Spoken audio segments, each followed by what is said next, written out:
Tombs of Crystal.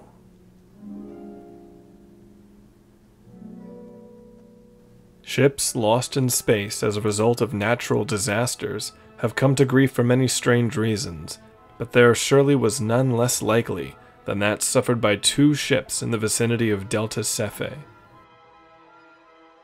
During the year 2506 AD, an ancient but reliable ion drive ship, the Rollins II, was cruising on a data sweep about 930 light-years away from Earth. She was the largest of the complement assigned to the isolated research station TTAR 88873, which had recently been assigned this district and carried a crew of 16 technicians. Life aboard was routine and tedious, consisting mainly of the standard data collection processes, and all those carrying out their various functions looked forward with impatience to the completion of their tour of duty. One of the prime objectives of this particular voyage was to investigate the large number of unusual magnetic fields associated with the variable supergiant Delta Cephei, alternating between spectral groups F5 and G0. About 1 light month out from base, the Rollins II emerged from warp and transferred to ion drive for her normal space operations, heading towards one of the fields already charted.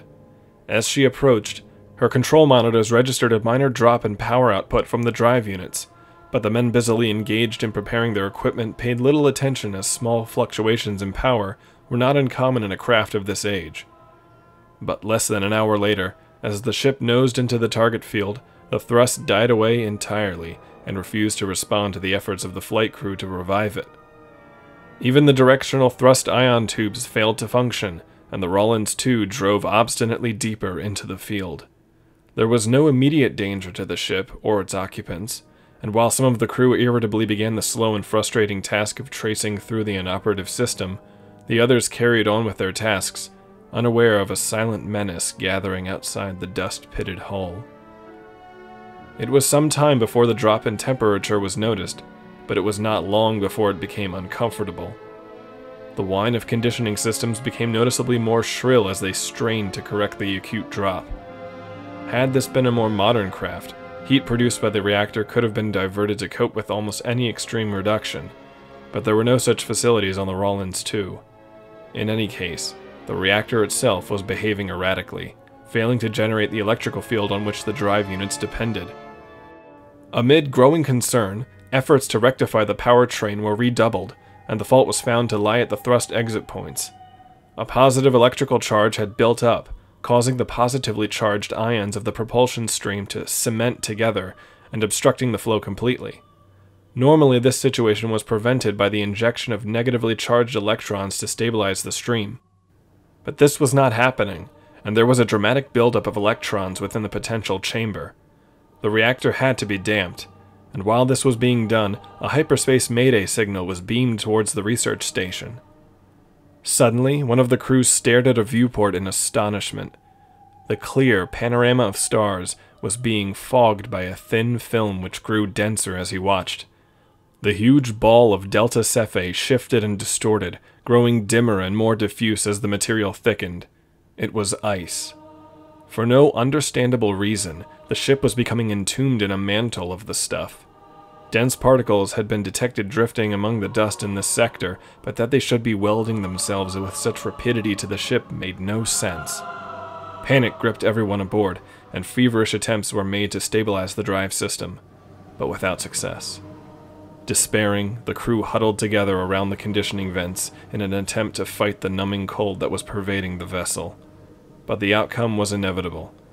Within a few brief hours, the conditioners gave up the unequal struggle, and the drifting ship fell silent as one by one the pitiful shapes froze into immobility. Some weeks later, a trio of small scout ships emerged from warp in answer to the lonely signal of the drifting ship.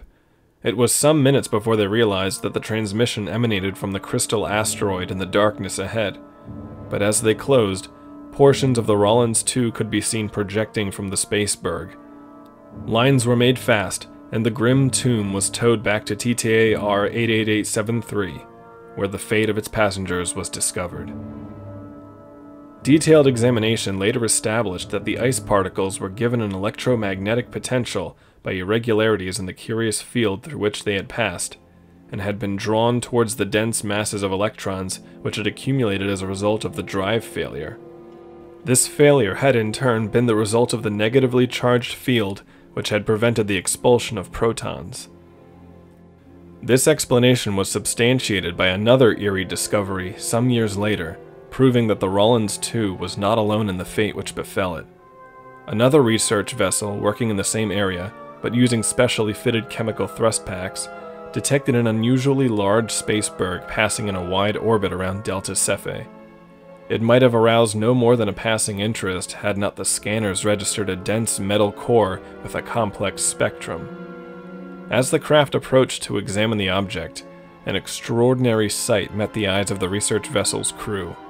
The men clustered round the viewports to stare in silent amazement at the massive, translucent asteroid and the unmistakable outline of a space liner deep in its heart. The small sounds of the research ship's support systems were all that could be heard until someone cleared his throat and identified the dim shape as an interstellar queen, a type of passenger vessel that had been obsolete for nearly 300 years. The spell was broken and the crew went back to their stations. The incident was logged, and the glistening asteroid vanished into the darkness behind them. The liner had originally reported a systems failure which had put the central computer out of action, and was slowly making its way to one of the old unmanned perimeter stations. It never arrived, and had been listed as missing due to navigational error, but at last its real fate could only be too easily identified.